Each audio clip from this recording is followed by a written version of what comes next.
What's up guys, my name is Ace, and it's been a little while since we talked about Vanguard on the channel, for good reason. Not too many people are interested in the game or watching content on the game lately, but that's kind of what sparked the idea behind this video, and this is going to be discussing 5 opportunities that I feel Vanguard missed that could have made the experience a lot better, could have kept people around a lot longer, and could have potentially even brought people back to the game that had fallen off. Now, of course, for Vanguard, at this point, it's way too late. The ship has sailed on all of this. It's more so just looking back at some things that I feel they could have done that could have improved the overall enjoyment and longevity of the game.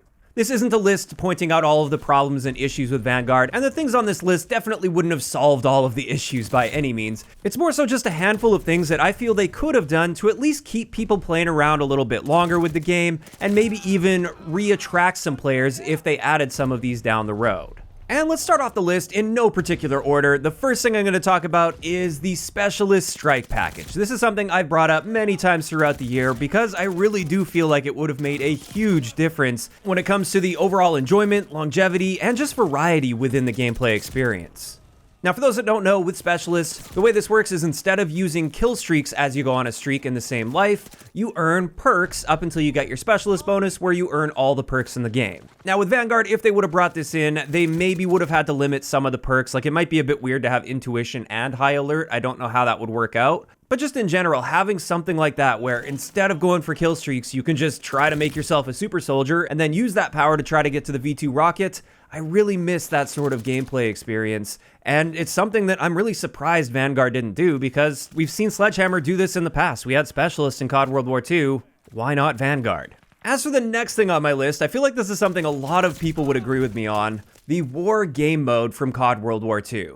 This is the game mode that's extremely linear and it's stage-based, so one team's attacking, the other team's defending, and there's a variety of different objectives the attackers have to accomplish in order to progress from one end of the map to the other end of the map. It's also worth noting with this War Game mode in COD World War II, it didn't count toward your kill-death ratio stats, and there were no earnable kill streaks in this mode as well. And with both of those combined, this meant that more often than not, the gameplay in this was really heavily objective focused, and most people, most of the time, were very invested in the objective in these modes, which is a nice change of pace compared to the 6v6 multiplayer experience, where a lot of times people are going for their own individualistic challenges. They're just going for their kill streaks, their camos, or their kill-death ratio stats, and therefore they don't really care about the objective.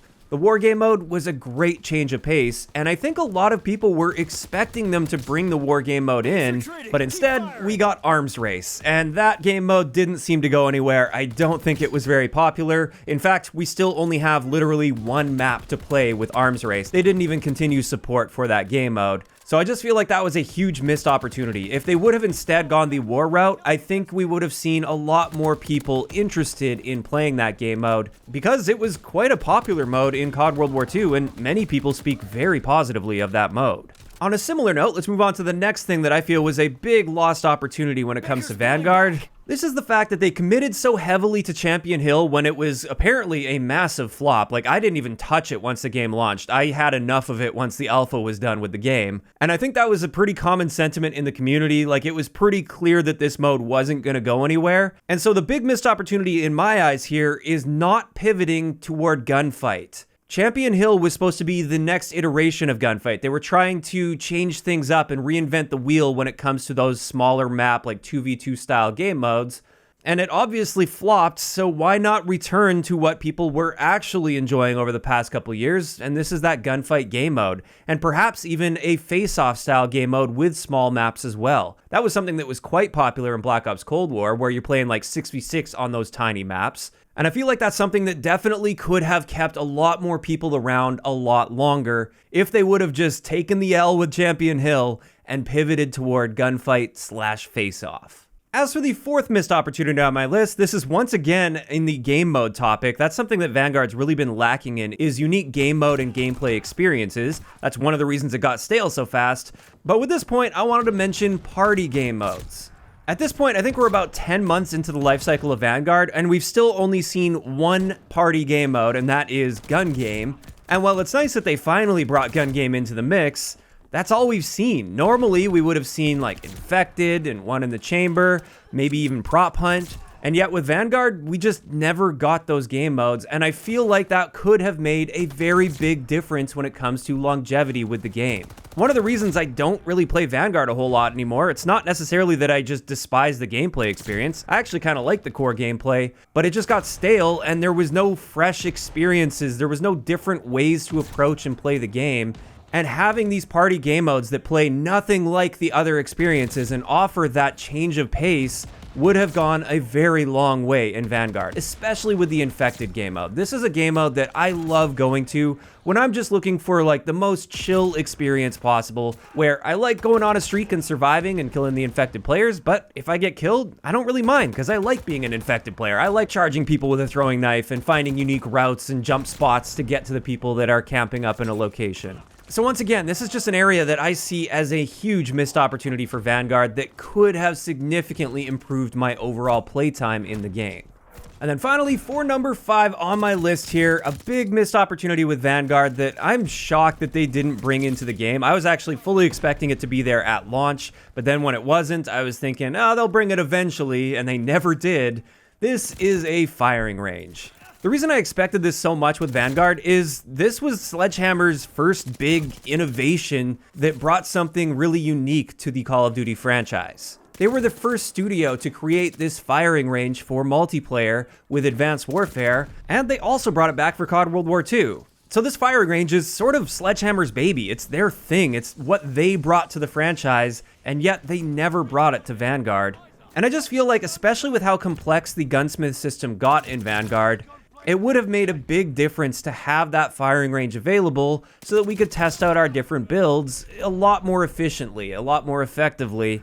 And while this one probably wouldn't have increased my overall playtime as much as the other features that I've mentioned in today's video, it's still an opportunity that I feel was missed because it would have made for a more well-rounded experience overall.